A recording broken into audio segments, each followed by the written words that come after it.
Hi, everyone. Thank you so much for joining today. This is my great pleasure to introduce Jackson Howard. Is the regional coordinator of EURAXESS North America. He's here to talk about what is EURAXESS, what are the services they provide, and the fundings that are available for researchers by the European Union and Horizon Europe. Thank you so much, Jackson. Thank you, everyone. I'll do one more mic check here. I think everything's good. Thank you, Joy, for the kind introduction. Joy and I have had the pleasure of working together on a fellowship. I get the sense you wear many hats and probably don't rest too much, as some of your colleagues may know. So I'd be very happy to talk also in the networking session and the coffee break afterwards about some of the things we do outside of the immediate mandate of promoting European funding. So I like to say I have a sales job, but I don't have to sell anything because everything is free. So I don't bite. Please do talk to me afterwards. Once I finish the general presentation, I also want to open it up to questions here. And then if you have a really specific career-oriented question that might be more unique to your field or what you're specifically studying or where you might want to go in Europe, if you're looking to go to Europe, I'm happy to chat one-on-one and then also continue the conversation by email afterwards. So with that, I'll jump right in. I'll open by saying that almost everything I'm mentioning is going to be under the umbrella of something called Horizon Europe. This is the EU's what they call framework program for research and innovation. So the European Commission funds research innovation on a 7-year basis. And the current program we're in, Horizon Europe, began in 2021 and it goes through 2027. So basically all of the funding is set aside before the 7-year period starts. And then in 2- or 3-year batches, they release all the open calls for funding for collaborative international consortia and open calls. But I'm going to be talking about everything, hopefully with some visual aids. And I'm very happy to follow up afterwards. So as Joy mentioned, we are EURAXESS. When I say we, I mean it's a colleague and I based in Washington, D.C., and it's the North America hub. We cover all of the U.S. and Canada. I'll also show a visual where I explain who we have as colleagues in other continents around the world. And then also within Europe, there's a whole different component to the project, and you have hundreds of offices that can help you there as well. So if you scan here, this takes you to what we call our flash notes. These are bi-monthly emails with a couple snippets of funding, news related to research or STI within Europe, or that has some sort of US and Canada, Europe aspect to it, and then also events, so webinars, in-person events. And because we learned very well the lesson in webinars and how easy it is to record and archive everything during COVID. Basically everything we do, including I believe today, is recorded and made available afterwards. So in addition to news, events, and funding opportunity examples, we also just share event recordings. So sometimes I like to say if you're busy whenever we're holding a webinar, we have 2 upcoming in the next 2 weeks, just RCP anyway, and then you'll get the sorry we missed you email with the link usually the next day. So a lot of what I share might be overwhelming at first. I like to think that part of my job is also just to help you have a soft landing, because when you go into your favorite search engine and you type in EURAXESS or EU funding or any of the big acronyms I'm going to be mentioning, some of the different websites have different interfaces. It can be a lot if you're just going home tonight and trying to get familiar and bookmark a few pages to check later. So I just want to give a quick overview into what the main horizontal strip or the header of our websites are. So when you go to EURAXESS North America, which is under the team of EURAXESS Worldwide, the very first link is the jobs and funding portal. That's our bread and butter. So this is basically a jobs board. And when I say jobs, I don't mean only in the traditional sense. I also mean academic positions and within degree programs, but also private sector jobs in Europe. And then if institutions outside of Europe are aware of EURAXESS and they choose to post, it's completely free. It's human moderated to prevent spam or malicious actors. So it may take a short period of time for your posting to be approved. But in general, it is sort of like a way to complement your traditional search on the other major search engines, and it has the EU's seal of approval since it's run by the EU. And then the funding portal is the exact same thing. It's just a different database with the same interface. Extending that same philosophy is the partnering tool. So I'll be explaining in a few slides also about how there is bottom-up funding for researchers to go to Europe, and then also in certain cases for people based in Europe to go to any country they wish, including how some people make it to institutions like this for 1- to 2-year postdoctoral fellowships. And what you need to do is find a host institute interested in receiving you and hosting you. This is where universities might choose to basically express within whatever department a certain professor or researcher is in their willingness to host you, because you have to have a letter of support from that institute as part of your application. I will speak a little bit more in depth about this. What's nice is these are portable fellowships attached to you as the researcher, not attached to the institute that provides that letter of support with you. So if you were to find that the match shortly after you arrive isn't what you were looking for, it goes with you when you decide to rematch with a new host institute. We also have career development. This was extremely active during the height of the pandemic, where we had a 5-part How to Get Published webinar series. The European side of EURAXESS works really heavily on this. So I think you can just click that, check all the archived resources. Also let us know what you want, since we have a feedback channel where we can let people know what the researchers on the ground are looking for. And then when it comes to information and assistance, I mentioned how I am representing the worldwide half of the project. There is also EURAXESS Europe. There are over 600 service centers within the different European countries. And what I mean by this are generally university staff, but it can depend on the institution, who are tasked with handling the EURAXESS portfolio, and this provides support services to people in that particular country, sometimes within a region of a country, and then a specific field. So if you were to say, you can make up an example, you were interested in marine science in Iceland, there will be someone specifically that handles that as a sort of thematic point of contact for you, and you can use the EURAXESS Service Center database to type in the filters and then find someone out of hundreds of different offices. And then again, just to reiterate, we are EURAXESS worldwide, so it's my colleague and I in North America. We're the oldest hub. We launched, I think we did a hard launch of the Africa hub last year. So it's constantly growing with a presence basically around the world. And we have a lot of people that contact us from outside of the US and Canada. I'm always happy to answer. And I'll speak a little bit about national contact points. That's a specific term that the EU uses. Basically, within each country can nominate national contact points to represent Horizon Europe and the EU funding mechanisms and mobility schemes. In the US and Canada, at the moment, there are none. There's a pilot one for legal and financial matters, but in a lot of countries around the world, Brazil, for example, Colombia, you will actually find these countries nominate people to serve as NCPs that provide extremely accurate information, and they have direct ties to the European Commission.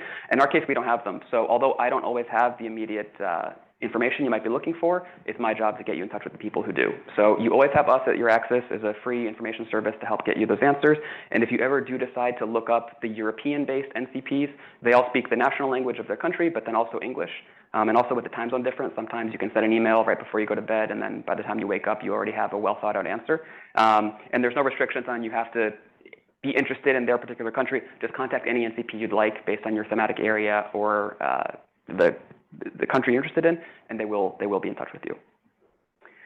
So I'm explaining a little bit about what the EURAXESS services are, but without visuals, it might not stick so well. So I mentioned that our bread and butter is the jobs and funding portal.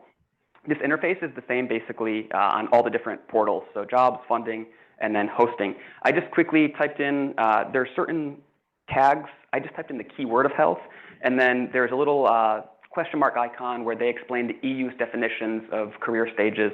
And I just typed in, instead of all the 4 research stages according to the EU, just R3 and R4. This is different from like research level R1. It's the same acronyms, but different meaning.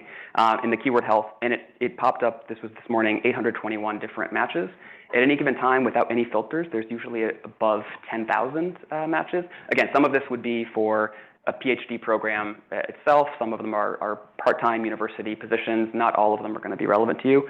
But that said, between checking out our bi-monthly flash note emails and then just every now and then checking these filters, you, I think, would find some things that are might be relevant for the country you're in. Maybe we'll take a quick moment just to do a sort of raising of the hands to get an idea of maybe like the basic profile of people in the audience. Are most of you postdoctoral researchers at the moment, PhD students? It's all consistent, okay. And interested in opportunities in Europe, so a move after you finish your current programs. Okay, maybe this will help me speed through a couple slides and spend some more time on it. Okay, so potentially interested in going back. But I do think there might be also some US people that are interested in fundings that they can have in the US through the European Union, for instance, for collaborations. Okay. Yeah. I'll probably have some slides where I speak in more depth. I will say as a quick sort of introduction to this concept, sometimes when I'm saying like the term American or referring to a country, in general, I'm referring to the country of the institution. So unless I or the website of the EU that you're on is specifying, it does not typically refer to your passport or your country of nationality. That can be quite useful because for some of these mobility schemes, for example, where I'm talking about how people can come to the US and Canada, and I want to encourage North American institutions to receive paid European fellows, you would have to be either a citizen of a European country or a long-term permanent resident of that country from anywhere else in the world. But if you are European, American, Canadian, or from what I would call a third country, almost all of these opportunities do not really discriminate on that basis or are not limited to that. However, you obviously won't have the visa formalities as a European. But that said, EURAXESS, the European side of EURAXESS, makes a really big effort in trying to promote information on, I think in a different version of the slideshow, I show a screenshot where they have 18 different focus areas. One of them are like visa facilitation, providing information on what that particular country, what their information system is for visas. I can expand on that in more detail. Maybe I'll update the slide and then I'll make that PDF version available tomorrow. And Joy and the association can send like a follow-up email with a link to that. But this is really useful for me to know. I'll probably adjust slightly some of the timing of the slides here. So if you just scroll down a tiny bit on the website, this is another screenshot where you see the 6 sort of tabs of commonly grouped together sources of information we share. And then we have a strip with the 4 most recent news posts, and below that, 4 most recent event posts. We're making sometimes a couple posts a day, a couple posts a week, and at any given moment, this is what we've come across. I'm constantly searching the portal itself. If you click any one of these, you'll see generally we link to the EURAXESS posting. I really like, there's this aspect I really like, which is it's not like LinkedIn or Indeed or a lot of different jobs portals where the application itself is made on the portal. I think if you're offering a job, that can be quite nice because you probably get a lot of analytics and data. In this case, if I were to sort of flip that concept, I'd say what makes that great is that the data is just out there in the open. It's giving you a link to the university posting, whatever platform the university uses. So sadly, I can't give statistics on how many people found this job through the EURAXESS portal versus they just Googled it or they found it elsewhere or their friends forwarded it to them. But at the same time, you don't have to worry about someone like me, finding your message in the queue and forwarding it along. It's just all there for you to copy and paste or go directly on the website as you wish. It's an open data portal where everything's just there, sort of is the middleman, but you don't have to rely on anyone. So to complement, I'll just say we don't administer a single dollar ourselves or run any programs per se. We're the information promotion service. So our job is to make sure you can find the opportunities you want, answer the questions, connect you with colleagues in Europe, and then vice versa. If you have colleagues in Europe that you want to help come here, for example, if a postdoctoral fellowship were to be available from EU funds to come to Langone, I would help sort of make those connections and those introductions. And I've been probably, this could be a good way I introduce this next time. When I'm talking about Europe, I'm not only talking about the 27 EU member states. Obviously, we have Brexit, and that for like the general populace helps people get a better understanding on what is the EU. Are we talking about the whole continent or not? So here, this should be a list of 43 countries. It's actually a screenshot of the national portals of EURAXESS. So I've talked about how I am with EURAXESS worldwide. These are where the country-specific experts who work for EURAXESS will give you information. I was giving examples of I'm an American who wants to go to Estonia. They'll let me know what the visa procedure is like, how to get in touch with the embassy and consulate, how to open up a bank account, things like that. Estonia-specific concept, and also they'll give you rankings on Estonian universities or get you in touch if you say I study XYZ topic. They'll connect you further. So it's the 27 EU member states, and then there are also 16 countries that are generally in the vicinity of Europe or in Europe, and they pay into the budget to get treated as if they were a member state for purposes of research innovation. There's sometimes a couple asterisks I always have to explain. So I mentioned how Horizon Europe and the predecessors were our 7-year framework programs. Switzerland was previously associated, called being an associated country, to that program that ended in 2020. They have not moved forward with the EU. They have not reached any sort of conclusion where they would associate to this current program. So the Swiss government has their own funds. The EURAXESS national portal for Switzerland still exists. But in this case, they are not associated, but I just leave the screenshot in because they still have a EURAXESS portal. If you're interested in Switzerland, please do come to me. Of course, I'll give you information, resources. You just may not be able to move as freely as a researcher to Switzerland as compared to all these other countries. And as of only a few weeks ago, or maybe a week ago, the United Kingdom and the European Commission announced that the UK will be rejoining Horizon Europe, or joining, depending on your terminology. So basically, with Brexit, there was, regardless of which aspect of Brexit, there were all these sort of delays, and they were given extra time to sort of remain in certain European systems. And then finally, in recent years, I think they were sort of out of the final program, and it seems like they're rejoining individually different schemes. Finally, they've negotiated both sides, so the UK will be an associated country. I don't know exactly when the start date. I believe the start date is actually January 1st, 2024. So you may come across information from 2022, 2023 that says these are the restrictions you have if you're interested in going to the UK or hosting someone from the UK. As of January 1st, that will no longer be the case, and you can treat it like every other country here with the exception of Switzerland. So countries you may not traditionally think of is immediately in the vicinity of Israel, Turkey. They are associated countries, meaning, again, bilaterally with the EU, they negotiated, and they're fully in the program. Interestingly enough, there's no national portal for New Zealand. On July 9th of this year, New Zealand became the first country to take advantage of a new modality in 2001 with the launch of this Horizon Europe program that said you no longer have to be close to Europe to be an associated country. Canada is in advanced stages of negotiating with the EU. Japan and Korea are in various stages. There's a few other countries. And so in theory, if you are joining a consortium, a European international consortium, you may find that Kiwi colleagues are able to join on an equal basis as other European countries. So again, just a little asterisk explaining how when I say European, I'm not only referring to the member states, but with some exception to Switzerland, every single country you see on this list.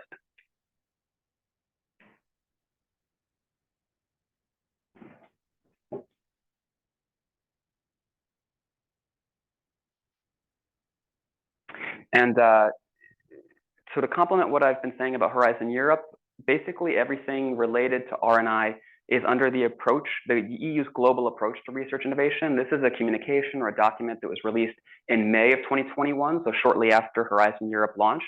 It's a very long document. There is, I think, a 3-page fact sheet that I can also send in a follow-up that explains in simple terms the EU's priorities on a level playing field for research, EU priorities on equalness. So I really don't want to summarize it in short. I think the 3-page fact sheet and the whole document themselves are worth a read. But if you're supplementing your research for positions and jobs, the global approach to R&I is a very important sort of central document. So when I talk about Horizon Europe, this is the visual that is most frequently referred to. I, as part of EURAXESS, only focus on pillars 1 and 2, or primarily focus on pillars 1 and 2. When you think of pillar 1, think bottom-up funding for individual researchers. There are networks for teams and exchanges, but for the most part, the most popular grants and fellowships come under the ERC grants, the Marie Skłodowska-Curie actions. One of those actions is called a postdoctoral fellowship, or MSCA-PF is an acronym you're going to see everywhere. Those two, the most popular in each one, are bottom-up, no specific prescriptions. So you as the researcher make your own proposal. You have to identify specifically which field and subfield it's in. So an evaluation panel a panel of expert evaluators can evaluate it. But that said, you don't have to meet any particular priorities. You just have to say what field it's in, and on the basis of excellence. One of them is evaluated exclusively on the criterion of excellence, and the other one is, I think, excellence and likelihood to succeed.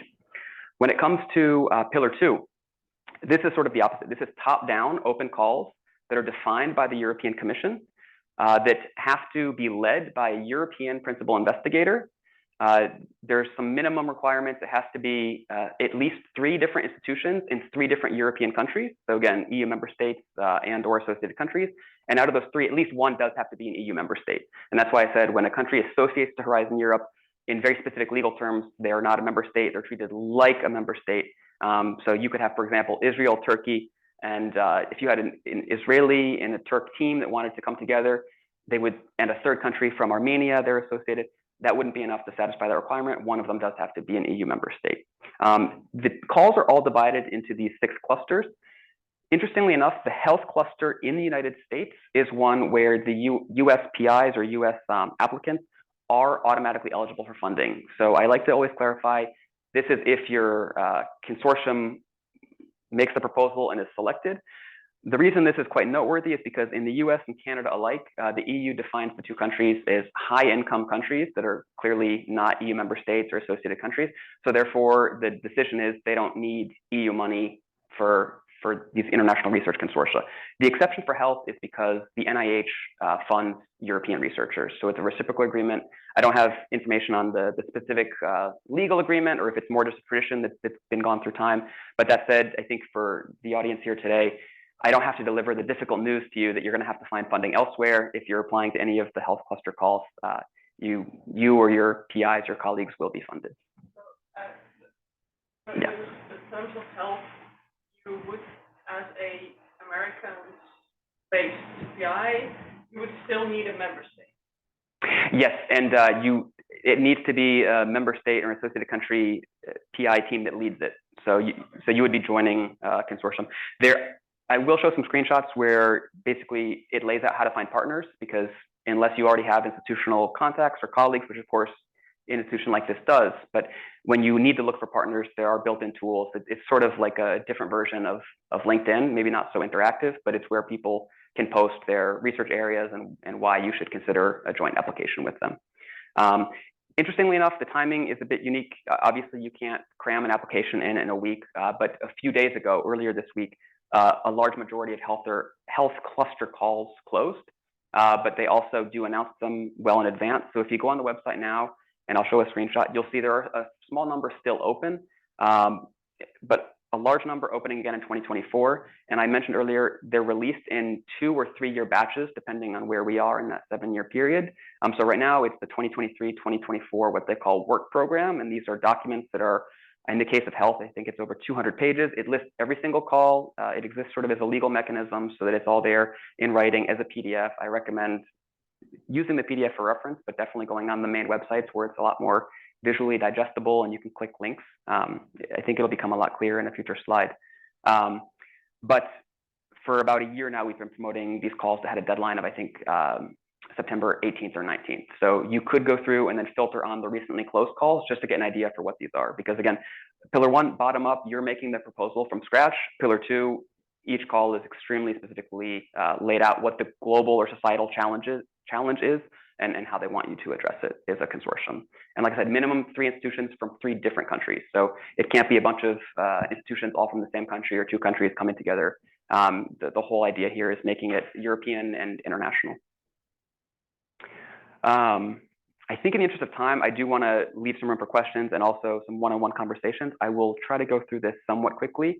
In the PDF version that I share through Joy afterwards, I will encourage you to look at the how and why to participate in Europe guide. That'll lay out in just a few pages a lot of the basics into Horizon Europe. There's a lot of sort of semi-specialized terminology that if you're only hearing it for the first time, it takes a little while to stick. But I think once you read the guide like this, and then 1 or 2 sample open calls, it becomes a lot easier the second time you're going through. And then thankfully, you have the health calls that US-based applicants are automatically eligible for if selected. There are calls that specifically target international cooperation. Again, I have a screenshot that will make that a bit clearer. It is not a requirement if you're applying from outside of Europe that the call has to mention international cooperation. In each call, you have the ability to, or the PI that makes the application on behalf of the whole consortium has the ability to explain why your institution or the country that the institution is coming from should be exceptionally eligible for this. Exceptions are made, they're rare, but you're not limited. It's not an automatic no. So please don't close yourselves off to ones that don't say international cooperation.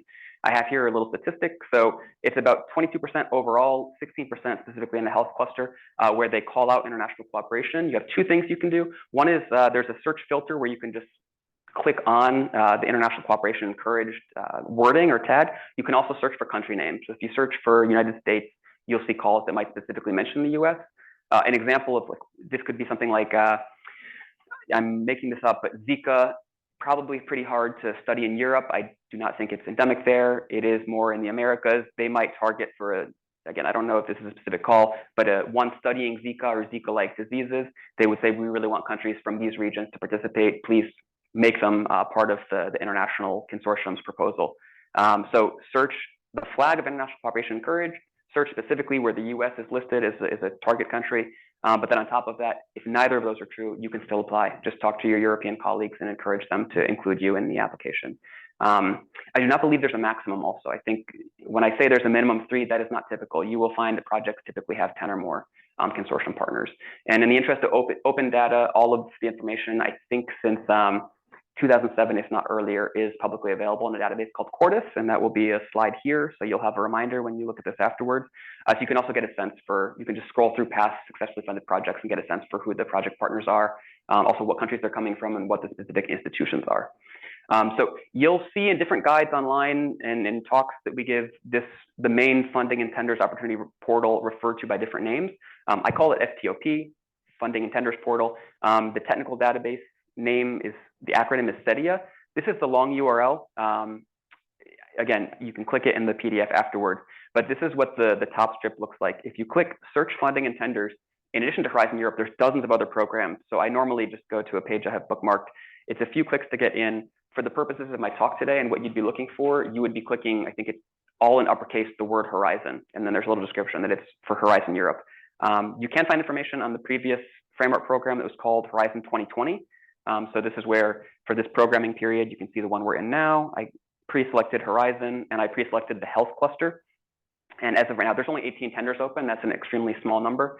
But again, if we looked this last week, the number would have been a lot higher. And for the purpose of this screenshot, I had unchecked closed calls just to give you an idea for what's live and open for application right now. So even for the sake of historical data, you can look at that. These are two screenshots next to each other. So I mentioned before how they have what are called the work programs, which are the details of the call of each cluster with every single call laid out and the funding and the details. This is a 212-page PDF. Each cluster has one. I think the climate and mobility one is over 500 pages. Depending on what you're looking into, it might be worth it doing Control F and just getting a sense for any keywords that are specific to your field. I do try to read them for the sake of being familiar with the work. It's a lot to take in at once, but it is sort of the overarching document that guides all of these calls. You can definitely play around with a lot of the tools there. I mentioned before that you can also filter, if you scroll down a little bit, calls that are specifically looking for international cooperation. There's an example, over 400.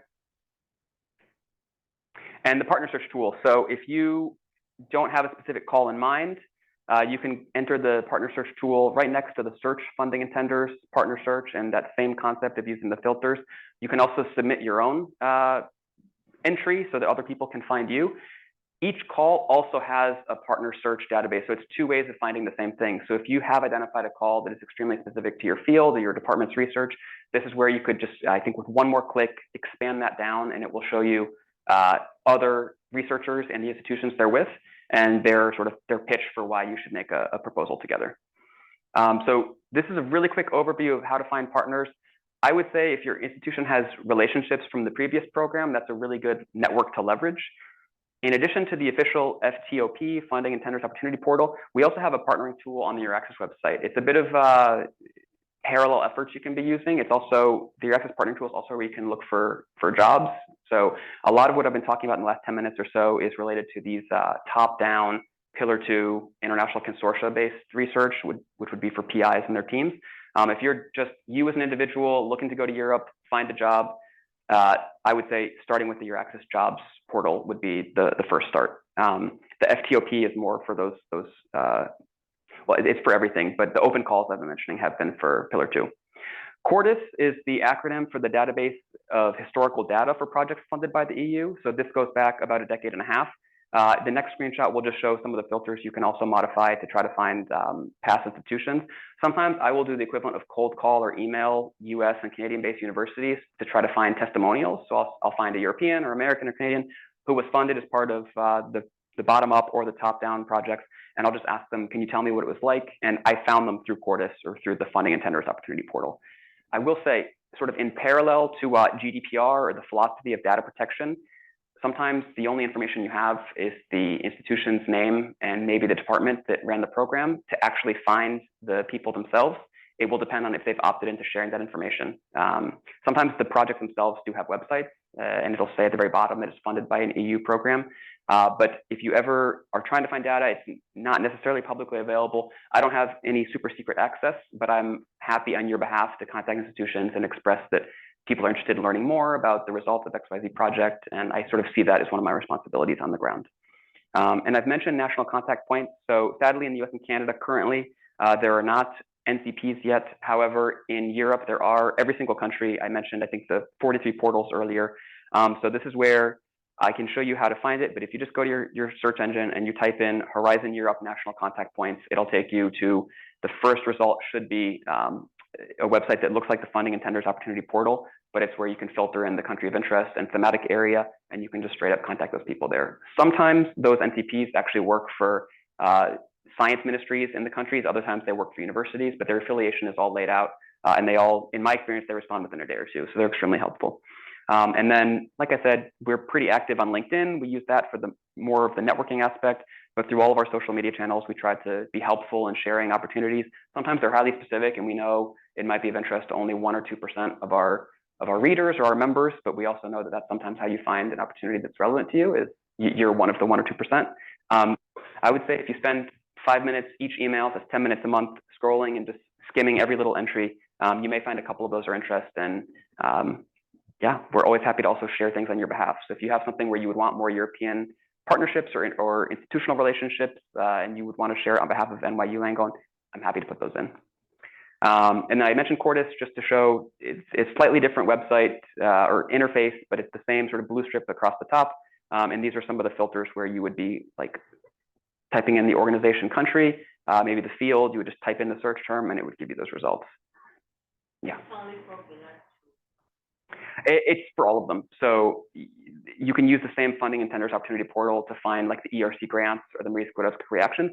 The reason I didn't say that right off the bat is because ERC and MSCA have their own websites that make it all extremely digestible and lay out all the information very clearly. So some of the first links on those ERC and MSCA websites will be to the funding and tenders opportunity portal.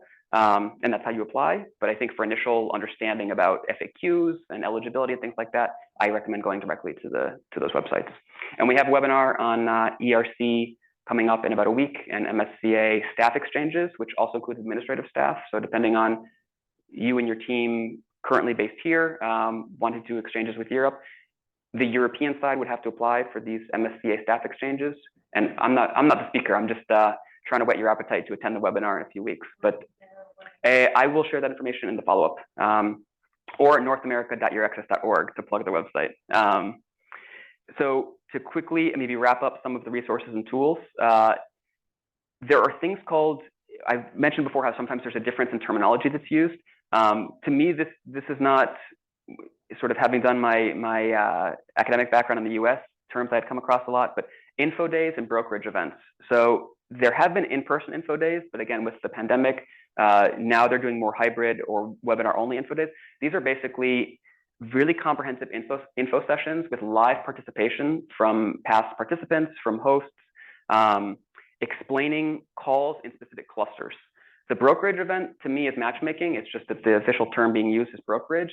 And there are some platforms that different NCP networks use because a different national contact point network will run each cluster's info day. So the health cluster is run by a specific network. The second cluster is run by a different one. If you've ever heard of b2match.io, I think the company name is just B2Match. It's not the only one, but it's an interactive platform for sort of scheduling one-on-one meetings. It's really useful for hybrid events or when you're going to an in-person conference, but not everyone can go in person, and there's some sort of virtual component to it. This is really good for trying to find, if we're talking about Pillar 2, hosts in Europe and PI partners, consortium partners. So if you would be interested or your colleagues would be interested in joining a specific calls consortium application, I would say you can join the brokerage events. I've been speaking with a few of the different NCP network leaders, and they've been telling me that due to time zone differences with the Americas, it's not always realistic or easy to join live.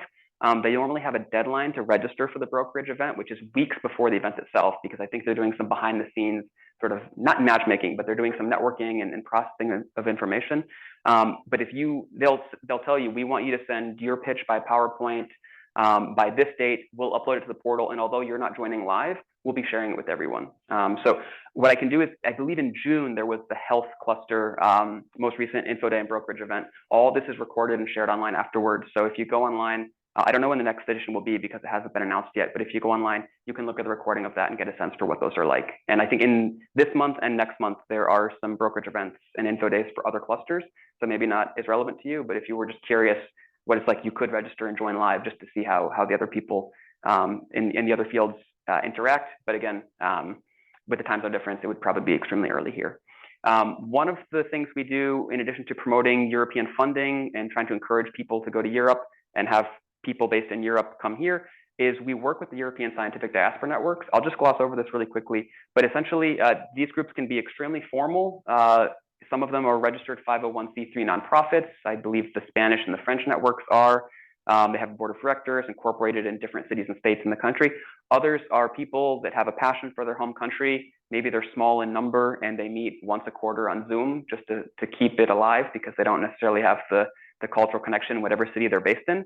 The spectrum is really wide. Some of them receive no funding. Some of them receive government funds from their home country. They're extremely varied, but they're also oftentimes really good sources that maybe have different channels and access to information than I would as EURAXESS.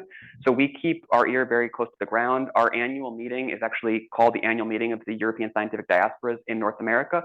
But I say this because if you're interested in a particular country or set of countries, and you go to our website, you'll see our unofficial but fairly comprehensive list of what we call the ESD networks. And I think if you just subscribe to their social media channels, their websites, whatever their main information dissemination channel is, that's where you can also find opportunities that would complement your searching of the EURAXESS portal. So if you're interested in Spain, you could look at EURAXESS Spain, country-specific expertise, but then also you could go to ECUSA, which is a Spanish language acronym for Spanish scientists in the United States. Just a random example, not every country has a network, some have multiple, and again, there's no formal or strict definition to what a network is. So in my cataloging and sort of collecting of networks, if they have an active LinkedIn page, I will consider that a network. But sometimes it's just where they're exchanging job opportunities. Sometimes it's only in their native language, and I join as a EURAXESS representative to try to help them increase their reach. But I don't always follow along because I might not speak that language.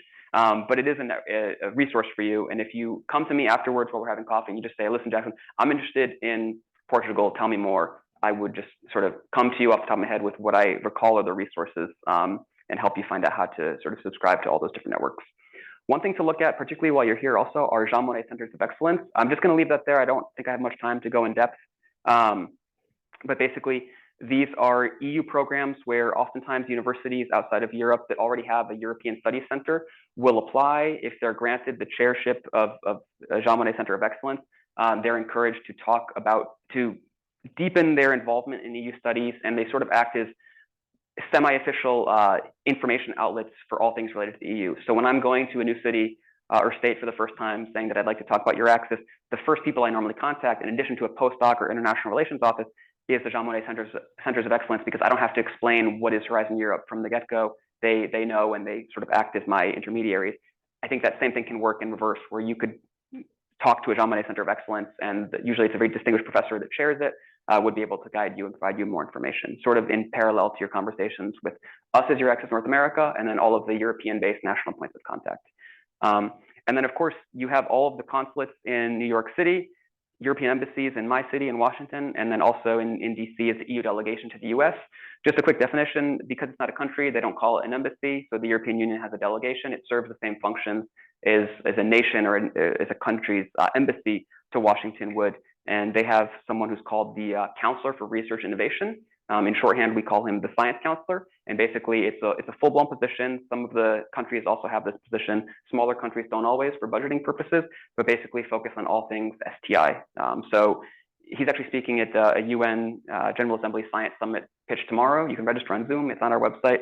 But I think he is also a good person to have your ear to the ground on, because he's explaining EU priorities and all things related to Horizon Europe and science, technology, and innovation. I'll leave this mostly in the PDF for you to look at later. There are tons of EU projects that receive relatively small amount of funds, but it's useful for our purposes of promoting them for exchanges. So there's something called Cost Actions. It's a US-based institution. You wouldn't be able to take advantage in a direct sense, but you would have European colleagues that would get funds to run a 4-year network in your field that is for the purpose of sort of strengthening a connection between those countries and in that field. So you could talk to your European colleagues about how they should lead a cost action. And then if you, in the years you're remaining here, you could sort of benefit without the direct funding. There's also something while you're here in the US called NGI Enrichers. It stands for Next Generation Internet. They do consider health and health adjacent topics is sort of related to Next Generation Internet because of, there's a philosophy around that. And it's for you to receive 3 to 6 months paid fellows here in the US. So if you have an idea, I don't know sort of the typical reality of everyone here, but if you have ideas where you see opportunities for someone to come, the funding's just not there, but you think your lab or your team could benefit from that, I think mentioning NGI Enrichers could be a starting point. So I think with this, I've talked about the basics of Pillar 1. Maybe I'll just leave the slides explaining what the different ERC and ERC grants and MSCA fellowships are. I do think the best people to speak to that are those that we'll have on our webinars in the next few weeks. And then also the two websites are extremely comprehensive on both of them. I think, can I just have a show of hands if you've heard of an ERC grant before? And an MSCA fellowship or the Marie Curie Actions? Okay. This will be more just for my own knowledge than for the audience on Zoom, but can I ask, when you've heard of both of these, have you sort of seen like the full suite of the grants and fellowships, or do you think more traditionally of like just the starting grants in the case of ERC, like the entry level ones, so to say? Because the reason I ask is because both of them are designed where you apply for the equivalent scheme based on how many years you are post PhD. So starting grants are the most popular one based on hits to the website. When we do different webinars, we'll generally do a single webinar for ERC grants, but most people come asking about ERC starting grants. I just like to dispel the possible myth, which is why I don't know exactly and why I want to see a show of hands. For example, like for more established researchers, you may be interested in advanced grants or something like that. I just like to clarify that although maybe a lot of our promotion is disproportionately towards the starting grants, and in the case of the next one, MSCA, the postdoctoral fellowship, it basically follows you the whole career stage. So whatever stage you're at, there should be something that more or less you would meet and wouldn't be would still be beneficial to your career. And then there is proof of concept. That one is the only one out of these 5 that doesn't follow the traditional sort of evolutionary model. This is for previous grantees. So it's how many years you are post PhD doesn't really matter in this case. But for all the others, they do have some pretty comprehensive funding, which is why I do think it's nothing to scoff at. If you have more questions, I'm really happy to try to go into detail. But that said, I will encourage you to either join live or check out the recording of the webinar that will happen in a few weeks. Yeah. So the calls for these grants are usually once per year, right? Once a year, but each specific grant or fellowship has a different call deadline. But yeah, once yearly, and they don't change significantly year to year. Yeah, because I was looking at previous calls and for the kind of grant, and I saw that a couple of years ago it was in February, and now it's in October. That was confusing. I can't speak to the specifics of when that one change happened or why. But that said, they normally provisionally release the dates. Right now, you can find the 2024 ERC calls that haven't even opened yet and don't open until next year or late this year. So they do try to give enough advance notice, but I couldn't speak to the change, unfortunately. In the case of, regardless of your nationality or your background, if you're going from outside of Europe to Europe, and you're interested in any of the ERC grants, the additional startup funding is one of the more attractive aspects. And for those that are established here, you are able to, as long as you're spending at least 50% of your time in Europe, maintain your affiliation here. I have seen really interesting cases where people have maybe personal motivations or circumstances where they need to come back to the US or Canada, and everything's laid out quite clearly in the work program. You have to physically be based for the 50%. So even if you have a European host institute that's willing to sort of play ball with you, keep you on payroll, you have to physically be in the country as well. Okay, I have another question. Yeah. Sorry, can we keep the question for the end, or maybe we should wrap up now? Yeah, maybe just because of how we announced, we've sort of promoted the event as 1 hour with the ability to chat a bit as well. I'm happy to have, during the coffee portion, have it be like a wider conversation, basically me continuing this, but in the hallway, and do some one-on-ones. Maybe also just for the purpose of the microphone, I'll wrap up the presentation and then take a couple questions where everyone can hear, and then we'll continue the conversation. And team members can be based outside of Europe on some of the schemes. So I'll probably try to go quickly through MSCA. It's $7.2 billion over the 7-year period. The salary, there's something called a country coefficient multiplier, where basically they use Belgium because the European Commission is based in Brussels. They use Belgium as the 100% sort of standard amount. There's like a big table with the amount of euro you would get as a fellow. And then I think in the US, the multiplier is 102%. So basically just convert that amount, 2% extra, and then you convert to dollars, and that's what you're getting. And again, these are for if you want to do an additional postdoc, There's staff exchange. The webinar I mentioned that's happening in early October is for staff exchanges specifically, but usually once or twice a year we'll do one on postdoctoral fellowships. I would rather sort of have you look at the handouts that are circulating around for more information on these. And I had mentioned before the global approach to research and innovation, the very long URL that's just the Horizon Europe homepage. And then of course, us at EURAXESS North America is your main resource. So this email address goes to my colleague, Dr. Daria Butiner-Karajan. She and I are both based in DC. Our office happens to be out of George Washington University. And we're active on all of these social media platforms. And I would say if you're only going to pick one, YouTube is where you're going to get the webinar recordings, whether you're subscribed to our email list or not. Just click follow or whatever the YouTube button is. And usually within a day or so of the webinar concluding, we wrap up, we make it available there. So I will do my best to answer some questions. About half the time, if you haven't seen already, my answer is that I'll need to connect you to someone in Europe to get the sort of expert answer. But the NCP network is really comprehensive.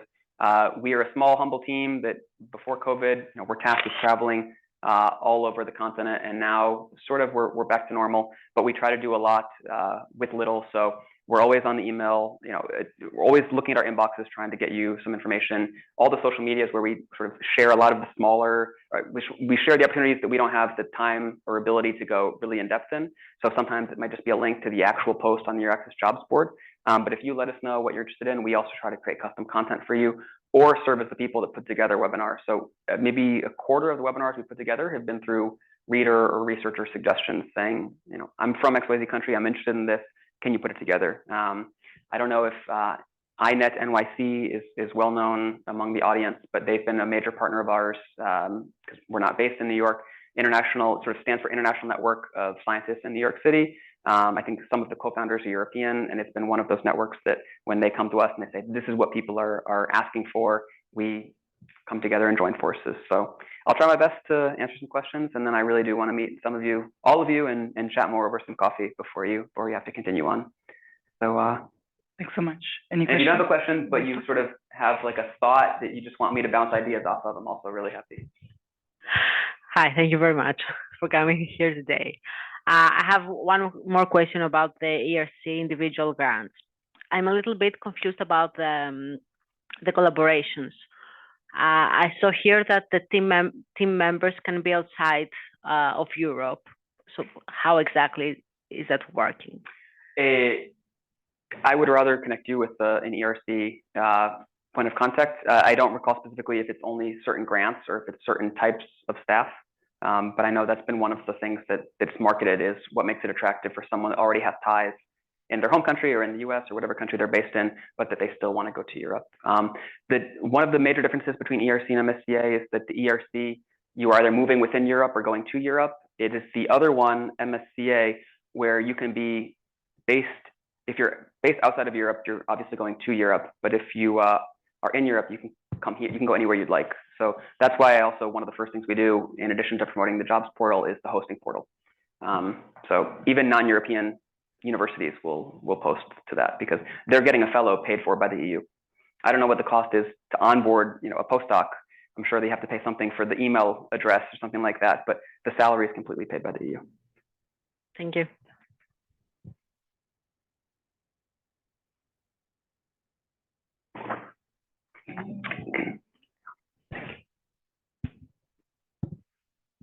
Yeah, so my impression is that our SPA administration, like this Sponsored Programs Administration, are very unfamiliar still with Horizon Europe. And I've seen some of their opportunities which claim that under an NIH Horizon reciprocity agreement, there's really no limitation for North American PIs to apply. Not under all mechanisms, but under some, even without a European partner. Do you know anything more about that? Even without a European partner? I've seen like 2 or 3 calls like that. I was very surprised to see them, but there may be exceptional calls. Yeah. It's not part of my traditional promotion, but what I can do, again, because we sort of see ourselves as an informational service that tries to make the right connection, what I would like to do is maybe bring this topic up with the EU Science Counselor, the head of research innovation in Washington, and try to see if we can pull a list of those specific calls or get more clarity on the genesis of that reasoning. I do find that it's difficult sometimes to promote these at first blush because a lot of the terminology or a lot of the modalities are unfamiliar. So that's why I try to use the NIH or the NSF sort of co-funding mechanisms. I think with the ERC, there's a co-funding mechanism where the NSF will provide supplementary funds for US-based researchers to go to Europe and join an existing ERC team without you having to, it's called, let me see, ERC implementing arrangement. I think I cut the slide on that one, but I can reintroduce it in the fuller PDF version that I share afterwards. But another question, so that's interesting to American institutions, of course. What are typical overhead rates on those grants? That I don't know, but I can find out for you. Actually, if I promise to follow up, be sure to seek me out during coffee so I can grab your information and make me work for the money.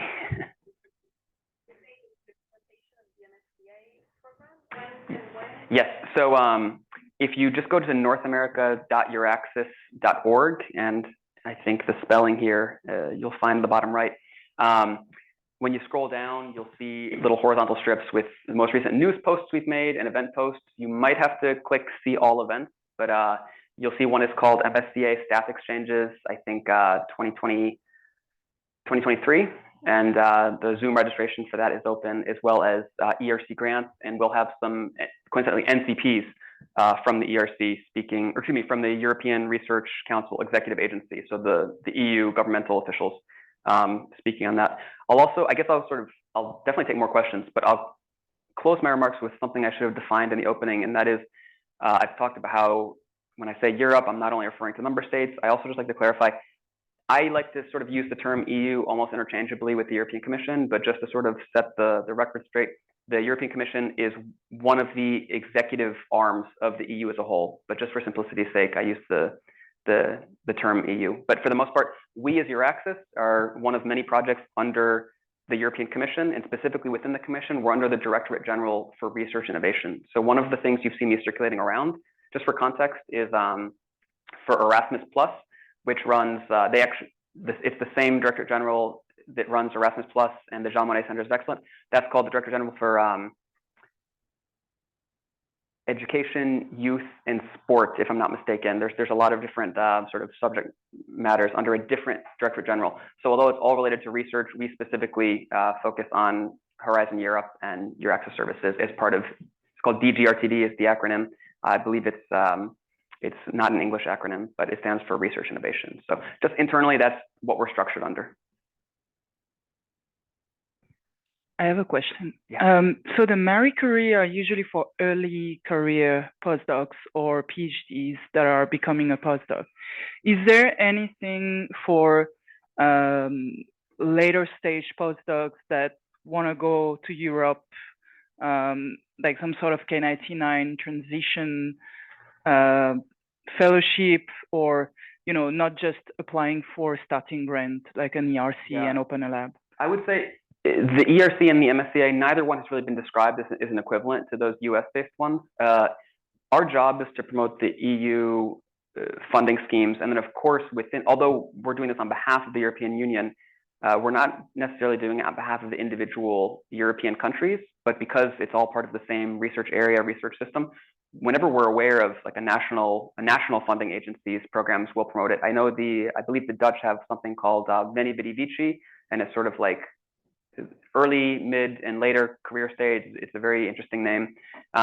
Whenever we're aware of these, we'll publish all of them. They don't necessarily show up in the portal unless representatives of those funding programs themselves put them on. Of course, it's in their interest too, but I think they don't show up by mandate. Anything that receives commission funding has to show up on the portal. It makes our job easy because we don't have to scour around the internet trying to find them individually, but it would be sort of contingent on those ministry representatives to put them on. Actually, to follow up a little bit on that, I had one colleague who was in the US for 5 years, and he's Dutch, and then came back and applied for an MSCA and used that as a sort of transition going into a assistant professor position. But he would qualify for the MSCA even though he was Dutch, because it has this mobility requirement of being outside of Europe for most of the time for 2 years, something like that, or outside of the hosting country. Yeah. So that works.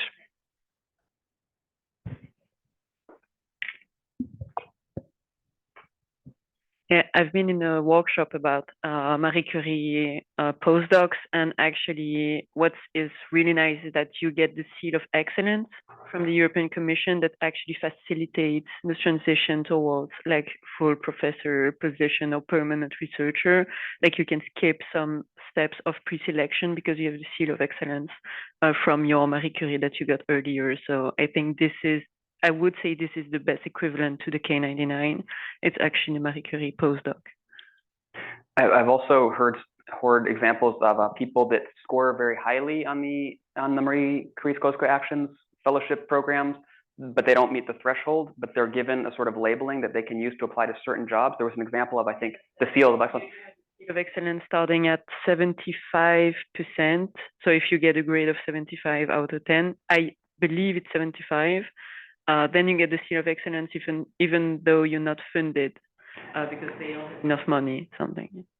And then certain countries will announce their willingness or how you can be brought on for certain positions, although you were not funded. I have a really interesting example where someone had received, North American had received an ERC grant to go to Europe, and then for personal reasons couldn't move forward. And one of the sort of creative suggestions by the national contact point with whom I had asked some questions about, what if the person's able to maintain a position in the university but not physically be based in the European country anymore? And that's where they came very clearly that you have to be based at least 50% in the country. And they were saying, well, you can still put on your CV that you received the ERC grant even though you didn't move forward with it. It's not the formalized mechanism of the seal of excellence that the MSCA has, but just the simple fact, it will never be contested, and it's completely true in the threshold. The acceptance rates are, I mean, they're very competitive programs also. I don't want to give the impression that by being aware you can just apply and tomorrow you'll get the good news that it's yours. But again, in this concept of open data, all the information on statistics, including gender dynamics, age dynamics, all of this is published online. So you can also go through and try to get a good sense of in previous calls what the breakdown's been. Yeah. All right. I think we can just go now all to a coffee, have some donuts, and discuss with Jackson Maybe directly. We could check Zoom to see if there's a question. I doubt it. Thank you. I know the event's been advertised until right about now. I personally am not going anywhere, so I don't know if everything has to be cleared out by a certain time, but if you want to talk to me, I'm not rushing out. So thank you very much. I really appreciate it, and hope to be in touch and support you however I can in the future. Thank you.